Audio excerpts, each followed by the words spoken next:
Well, just going to show you how MatchBox Glass works. First thing we're going to do is line up the cameras.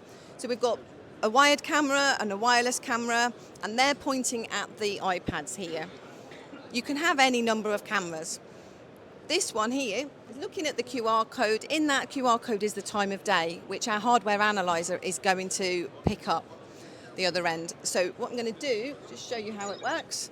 So we go to the MCR, so that will be showing this image here.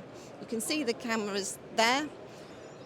We've got the latency measurement here. So camera 1, we're aligning against camera 1. So camera 2 is 123 milliseconds behind. So we just can align the cameras there. It's giving you the figures.